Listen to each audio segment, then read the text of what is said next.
साथियों नमस्कार। आज हम दो बिंदुओं पे बात करेंगे। पहले तो एक शासन से संबंधित कि कौन सी कार्रवाई क्या चल रही है, अधिकारियों ने हम लोगों से क्या कहा, दूसरा कोर्ट केस से संबंधित क्या चीज़ें अपडेट हो रही हैं। तो अगर शासन से संबंधित चीज़ों की बात करें तो लखनऊ के हमारे साथी मोहम्मद ईशान खान जी और विवेक वर्मा जी जाते हैं परसों और डायरेक्टर बेसिक मैम से मुलाकात करते हैं। तो डायरेक्टर बेसिक मैम ने कहा कि हाँ, आप लोग को शासन ने अप्रूवल दे दिया है जियो के लिए, और जियो के लिए पूरा रिस्पॉन्सिबल अधिकारी डायरेक्टर बेसिक मैम है। तो बोली आने वाले 2-3-4 दिन में, हम तो 5 दिन मान ले रहे हैं, न्यूज़पेपर के माध्यम से एडवर्टाइजमेंट देंगे, उसके बाद आवेदन लेने की प्रक्रिया शुरू हो जाएगी। और मैम ने ये भी कहा कि नियुक्ति देने का काम शासन का है, क्योंकि हमारे साथी नियुक्ति के बारे में भी पूछे नियुक्ति कब तक हो जाएगी, तो उन्होंने कहा नियुक्ति देना शासन का काम है, ये हम नहीं बता सकते। लेकिन वो फाइनल मेरिट लिस्ट की बात कर रहे थे कि फरवरी के फर्स्ट वीक तक या 10 तारीख तक, हम कुछ भी मान लेते हैं, लेकिन चीज़ें अगर हो रही हैं तो मानने में क्या दिक्कत है। उसके बाद देखिए, कोर्ट केस की बात यहीं से ख़त्म हो जाती है। जब हमारे साथियों ने कोर्ट केस को लेकर बात की है, देखिए पहली बात तो समझिए, हम बार बार कहते आ रहे हैं कि कोर्ट केस से शासन को कोई समस्या नहीं है। केवल एक ही अधिकारी महोदय जी हैं जो कि दो संस्थाओं के प्रमुख है। एक अगर आप देखिए तो शिक्षा निदेशालय में भी हैं एक जिम्मेदार अधिकारी, और एक संस्था के बहुत बड़े अधिकारी हैं। तो समस्या उनके लिए है, क्योंकि वो सब चीज़ें उनको दिखाना है परीक्षा नियामक को। तो वही एक अधिकारी हैं जो बताते हैं कोर्ट केस से लेना है देना है। बाकी शासन में जितने भी अधिकारी हैं कभी कोर्ट केस को लेकर कुछ बोले नहीं हैं। उसका एक कारण भी है। उसका कारण ये है कि जब हमारे साथियों ने बात किया तो उन्होंने कहा कि देखिए, हम लोगों ने विधि विशेषज्ञ से सलाह मांगा था और विधि विशेषज्ञ ने हमको सलाह दे दिया गया, हम उस हिसाब से भर्ती कराएंगे। स्टे का कोई मतलब नहीं है, क्योंकि जब उनके विधि विशेषज्ञ दे दिए हैं सलाह तो उनको कराने में कोई दिक्कत नहीं है। और अगर मैं इसको बता दिया हूँ तो आप कोर्ट केस का मतलब समझ ही रहे हैं। अच्छा, मैं आपको एक और एग्जाम्पल दे दे रहा हूँ कि जिस दिन शासन को नियुक्ति करानी होगी, जैसे आपने एएनएम वाला केस देखा था, सरकार ने डबल बेंच में गई, चीज़ें करवा ली। तो देखिए, पहली बात तो अगर हम कोर्ट केस की बात कर लें तो कल हमारे एक साथी हमारे पास एक यूट्यूब लिंक भेजते हैं, कहते हैं भाई साहब आप इसको देखिए, थोड़ा गंभीरता से देखिए। तो मैंने इसको 2 बार देखा, तो कह रहे थे इसमें बड़े भाई साहब बौखलाहट में काफ़ी परेशान हैं। हमने कहा था कि अगर मैं ये चीज़ें बता रहा हूँ तो आरोप नहीं लगा रहा हूँ, चीज़ों को मैं सही बताता हूँ, तो हो सकता है आरोप प्रत्यारोप लग जाए, लेकिन जो भी प्रयास कर रहा है सम्मानित हैं, सब बड़े भाई हैं, कोई दिक्कत नहीं है। तो उसमें जैसे देखिए, समस्या उनकी नहीं है जो बोलते हैं, क्योंकि वो लोग उनको दिक्कत नहीं, दिक्कत वो है जो आके बच्चों की तरह बोल देते हैं कि आप लोग पैसा दीजिए और हम 2 कोर्ट केस में इसको फाइनल कर देंगे। 2 हियरिंग हुई ही नहीं।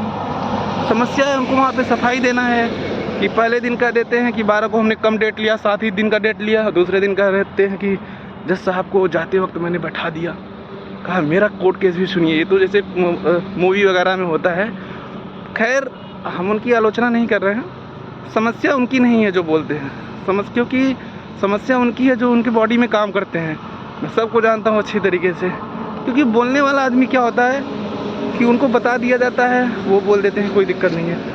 लेकिन आप ये समझिए कि वही पीएनपी सचिव सर कहते थे हम सहयोग करेंगे, कहाँ गया सहयोग? 2 दिन से भाई साहब सुनवाई ही नहीं हो रही है, और ये लोग कह रहे थे 2 डेट में हम क्लियर करवा देंगे। देखिए, उनकी मजबूरी भी है कि लोग जो पैसा दिए हैं उनको अपडेट करना भी तो है, क्योंकि वो लोग चुल करेंगे, कहेंगे ना कि क्या हो रहा है आप लोग कहे थे। तो उनका भी कहना सही है, क्योंकि कुछ चीज़ें तो बताना ज़रूरी है।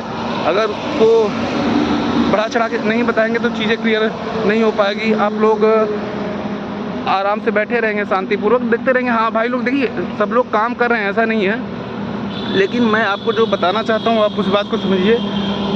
कोर्ट केस को लेकर शासन में कोई दिक्कत नहीं है। और रही बात थर्ड पार्टी की, तो सचिव साहब से बात हुई, सचिव साहब कह रहे थे कि ऐसे लगवाना चाहिए, वैसे लगवाना चाहिए। वही अधिकारी अब कह रहे हैं कि खुद उल्टा ज्ञान देने लगे हैं। तो इसीलिए हम चीज़ों का विरोध कर रहे थे। उससे कुछ नहीं होगा भाई। मैं अगर कोई बोलता हूँ तो डंके की चोट पे कहता हूँ। देखिए, दिक्कत उनकी नहीं है जो आपको बताते हैं, समस्या उनकी नहीं है, समस्या सिस्टम की है। एक जज साहब के ऊपर कितने कोर्ट केस का डिसीजन देना होता है, तो सुनवाई हो ही नहीं पा रही है। और जिस दिन अगर गवर्नमेंट को लगेगा नियुक्ति देना होगा, वो आपको पूरा करा देगी। आप इतना जान लीजिए, परेशान मत रहिए। कोर्ट केस को लेकर आप बिल्कुल भी परेशान मत रहिए, क्योंकि ये चीज़ मैं नहीं बोल रहा हूँ, ये चीज़ डायरेक्टर बेसिक मैम भी बोली हैं, इसके ऊपर वाले भी अधिकारी बोले हैं कि कोर्ट केस नियामक के खिलाफ हुआ है, नियामक समझेंगे अपना। और जो शुभा मैम ने जिन विधि विशेषज्ञों से सलाह मांगी थी वो उनको सलाह मिल गया है। आने वाले कुछ दिन में चीज़ें आपके सामने होंगी और भर्ती प्रक्रिया शुरू होगी। बाकी हम लोग चीज़ों पे नज़र बनाए हुए हैं। देखिए, मैं कुछ दिन से अपडेट नहीं दे पा रहा था, तो मुझे लगा अपडेट देना चाहिए। मैं एक बार फिर से आपको विस्तृत जानकारी बता दूं, थोड़ा सा शॉर्ट में बता दूं। जानकारी ये है कि डॉक्टर बेसिक मैम ने बोला है कि आने वाले 2-4 दिन में न्यूज़पेपर के माध्यम से आपको एडवर्टाइजमेंट जारी कर दिया जाएगा और उसके बाद आवेदन लेने की प्रक्रिया शुरू हो जाएगी। और आवेदन लेने के बाद फाइनल मेरिट लिस्ट जारी होगा। उसके बाद नियुक्ति देने का काम शासन के ऊपर रहेगा। अब ये शासन के ऊपर है, नियुक्ति के बारे में मैम नहीं बोल पाई हैं। बाकी जो भी अपडेट होगी, आज हमारे कुछ साथी फिर लखनऊ मैम से मिलने जा रही हैं, तो मुलाकात का दौर ये होता रहा है और आगे भी होगा। भर्ती प्रक्रिया से सभी लोग जुड़े लोग हैं। बाकी जो प्रयास कर रहा है सराहनीय है, मैं किसी के बारे में कुछ नहीं बोल रहा हूँ, सब आदर योग्य हैं। देखिए, मैं यहाँ पे चीज़ों को बताता हूँ बस, बाकी जो जैसा भी अपडेट आज होगा कल होगा, आने वाले कुछ दिन में आप देख ही लेंगे। धन्यवाद, नमस्कार।